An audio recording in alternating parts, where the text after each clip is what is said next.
There are many different types of organizational charts. You'll see there is an organizational chart for your actual labor force or your executive,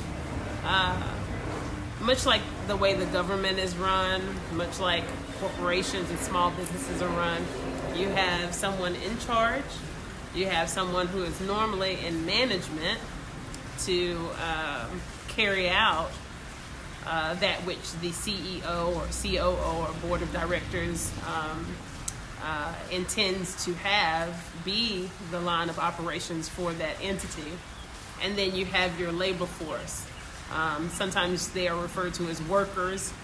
Worker sometimes has a negative connotation, sometimes maybe a prejudicial one, so I don't tend to use the term, but it is a very literal word, so it can be used interchangeably. We're not going to do it from that vein because right at this moment, you should not be in the hiring process. You're not ready yet. We're not there yet, okay? But we will approach another organizational chart for that, which will be part of the microcosm of your corporate entity. What we're handling now is the macrocosm. And you may be wondering, well, why, Tigress, did you start us on the strategic implementation planning and start with getting that structure in order before we handle the organizational structure of the corporate entity? The reason being is because you would have procrastinated. And this is just a generalization, if you will. And it's from, professional expertise. In my experience, those of my clients or those who have trained under me, when we begin with the organizational chart, they're often kind of scatterbrained or they're unsure of exactly what they envision to be, the organization, that skeletal organization of their corporate entity. And so it's better to start diving into what you want to do, why you want to do it, what you believe your mission and your vision is, and all those other things will fall into place accordingly. So that's the reason why I didn't start with the organizational chart for your corporate entity. Now that you know your line of business, you know what statutes govern your line of business, you know what market you wish to reach, you know what type of licensure you're going to need, and all those things are going to be relevant to not only your corporate organizational structure, but also when we get to this section, also for your labor organizational chart, because you'll know who you'll need to be handling what. Now we're going to start at the macro, and actually I said we were going to dive into something else on Friday. I think it's best that we continue with the organizational structure on Friday instead, because we can handle both the macrocosm and the microcosm of your organizational structure. So what am I talking about? Big level, lower level, right? So on the big level, you need to know, okay, now that you know you want to run a restaurant or a food truck, you know you're going to need some form of labor at some point. Yes, you can run your own business, but to be completely honest with you, even where there is a quote-unquote mom and pop shop or a small startup, you need to be mindful that there's going to come a time where you're going to need to hire additional labor to replace you for whatever reason. It may be temporary, it may be short term, it may be long term, but for part-time hours, because you need to implement into your vision and mission for your corporation a legacy of corporate viability that runs without you being necessary, okay? And you have to start off that way if you really truly envision a future legacy for whatever corporate entity you are intending to establish. All right, so let's go ahead over here. And we started at 11:10, so we've got a little under 4 minutes. Let's see. So we saw the CEO. That will be for our purposes, for the Queen Get Her Done paradigm. That is a microcosm. The macrocosm instead is you're going to have administrative. That's your top level, okay?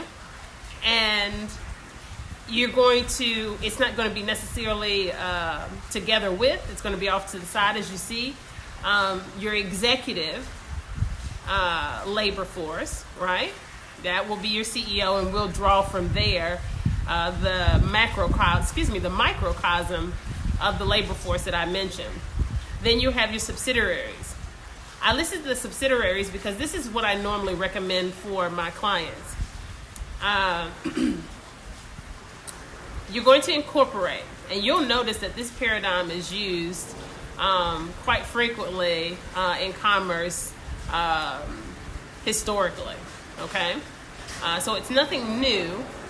However, there will be some other information and other ways that I implement my background and skill set in academia into the traditional organizational structure that make it unique to the Queen Get Her Done paradigm. So your subsidiary, so basically what is normally done is there's a corporate entity. Let's say that's Tigress, McDaniel Incorporated, okay? And then you generally don't name your food truck, that line of business, which is going to be your subsidiary. For mine, I call them concepts, and I'll explain why after I give you this kind of breakdown. So you have Tigress McDaniel Incorporated, and it is the main corporate entity. It is the legal name for the corporation. It is the entity information you will use to apply for credit and establish that type of business credit and acquisition finance, if you will, from the head, if you will, okay? And then your subsidiary will be the name of your food truck, okay? So let's say it's I don't know if y'all remember from Martin Lawrence, and Cole was like, I'm going to start up a soup restaurant and I'm going to call it Renum Spoons, right? Okay, so we're going to go with Renum Spoons, all right? So Renum Spoons is going to be the subsidiary of Tigress McDaniel Incorporated. Now for my corporation, I have 9 subsidiary concepts, okay? But for the sake of this right now, and we're going to work with one, but understand that you can have as many subsidiary concepts as befits your vision and mission, okay? We have that one subsidiary. The reason why we do it this way, instead of starting up a corporate entity for each individual subsidiary, because they can have their own life. And with Experian and with Dun & Bradstreet, again, Dun & Bradstreet not being the most viable anymore because of their class action lawsuit and unfair trade practices, but you be mindful on how you decide which credit bureau to choose. Basically, each one of these credit bureaus is, they already historically allow for the main corporate entity and its branches is what they call it. So the subsidiaries will be the branches. All right. And then there under you have human resources, then your marketing, then your operations. Under HR, of course, you would have your administrative staff who would handle the hiring, the firing, the employee records, the training, and then you have the management.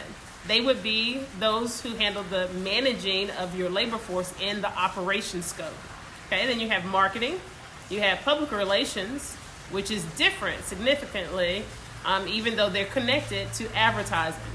So your advertising would be how you're going to market your product and your commodities.